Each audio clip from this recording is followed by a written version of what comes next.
கவிதா சமையல் வாசலுக்கு வணக்கம்ப்பா. இன்னைக்கு மசாலா டீ எப்படி தயார் பண்றது உங்களுக்கு செஞ்சு காமிக்க போறேன். இப்போ நம்ம வீட்டுல டீ சாப்பிட்டுப்போம்ப்பா. இஞ்சி டீ, இஞ்சி மட்டும் தனியா போட்டு சாப்பிடுறது, ஏலக்காய் டீ, ஏலக்காய் மட்டும் தனியா போட்டு சாப்பிடுறது, புதினா டீ, இந்த மாதிரி 3 வகையான டீ சாப்பிடுவோம். ஏன்னா எதுவுமே இல்லாம சும்மா சாதாரணமா டீ போட்டு சாப்பிடுவோம். அதாவது டீ சாப்பிட்ட ஒரு நம்மளுக்கு ஒரு ஃபீல் நல்லா இருக்கும், நல்லா இருக்குது, ஒரு எனர்ஜி இருக்குது அப்பா அப்படிங்கிற மாதிரி ஒரு டீ, மசாலா டீ அப்படிங்கிறது உங்களுக்கு செஞ்சு காமிக்க போறேன். பாருங்கப்பா, அதுக்கு தேவையானது இந்த பாருங்க, ஒரு 3 கிராம்பு எடுத்து வச்சிருக்கேன், கொஞ்சம் போல பட்டை, இவ்வளவுதான், சின்னதா பட்டை, 2 ஏலக்காய், கொஞ்சம் இஞ்சி. இந்த இஞ்சி என்ன செய்யணும், நல்லா உரல்ல போட்டு நல்லா தட்டிடணும். அதே மாதிரி இந்த ஏலக்காயும் நல்லா தட்டிடணும். ஏன்னா ஏலக்காய்க்குள்ள இருக்க அந்த விதையில தான் நம்மளுக்கு பிளேவரே கிடைக்கும், அந்த வாசம் சூப்பரா கிடைக்கும். இப்போ இதெல்லாம் நம்ம தட்டி வச்சுக்கிட்டு நம்ம மசாலா டீ தயார் பண்ணிடுவோம். அதுக்கு தேவையானதுக்கு இதோடு சேர்த்து இந்த பால், அதாவதுப்பா ஒரு பாத்திரம் எடுத்து வச்சுங்க.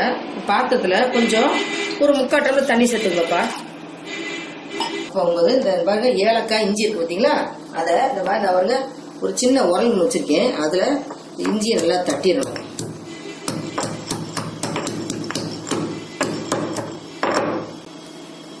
தட்டிட்டு பாருங்க, அது கூட இந்த கொஞ்சம் போல பட்டை போட்டுக்கணும், ஒரு 3 கிராம்பு, இந்த இஞ்சி தட்டி வச்சிருக்க இஞ்சி, அது கூட இந்த ஏலக்காய் தட்டி அதில் சேர்த்துடணும்.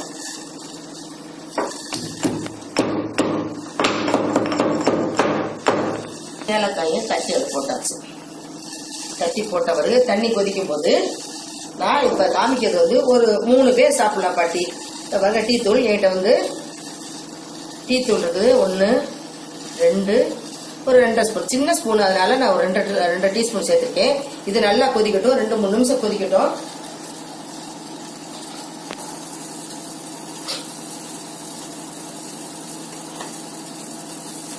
இப்படி கொதிக்கும் போது இந்த பாருங்க, கொஞ்சம் புதினா ஒரு 2-3 அதை நல்லா பிச்சு அதுல போட்டுறணும். இந்த புதினா இந்த டீக்கு டேஸ்ட் கொடுக்கறதே அது.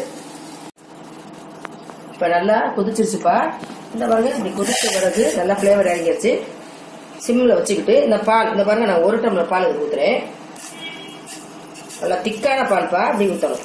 ஊத்திட்டு கொஞ்சம் போல தண்ணி சேர்த்துக்குங்க. இப்போ பால் ஊத்தியாச்சுப்பா. இப்ப பாருங்க, நான் கொஞ்சம் போல நாட்டு சக்கரை சேர்க்க போறேன், அதாவது ப்ரௌன் சுகர் சேர்த்துக்க போறேன். உங்களுக்கு ஒயிட் சுகர் தான் உங்களுக்கு பிடிக்கும்னா நீங்க சேர்த்துக்கலாம். எங்களுக்கு ஒயிட் சுகர் பிடிக்காது, ஏற்கனவே சேர்த்துக்கூடாதுன்னு சொல்லியிருக்கேன்.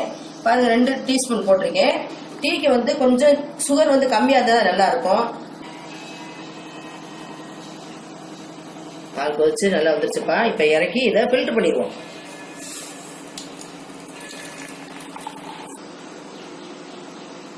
டீ ரெடி ஆயிடுச்சுப்பா. மசாலா டீ சுட சுட முறையோடு டீ ரெடி ஆயிடுச்சு. மசாலா டீ ரெடி ஆயிடுச்சுப்பா. பாருங்க, ஈவினிங்ல நம்ம இந்த மாதிரி ஒரு டேஸ்டான ஒரு மசாலா டீ செஞ்சு பிஸ்கெட்டு இல்லைன்னா மிக்சர், உங்களுக்கு பிடிச்ச ஸ்நாக்ஸோட வச்சு நீங்க சாப்பிடலாம். ரொம்பவுமே சூப்பரா இருக்கும். வித்தியாசமான மசாலா டீ செஞ்சு காமிச்சிருக்கேன். நீங்களும் செஞ்சு பாருங்க, வீட்டுல இருக்கவங்களுக்கு கொடுங்க, மற்றவங்களுக்கும் ஷேர் பண்ணுங்க. நம்மளோட சேனலுக்கு மறந்துடாம சப்ஸ்கிரைப் பண்ணுங்க. நன்றி, வணக்கம்.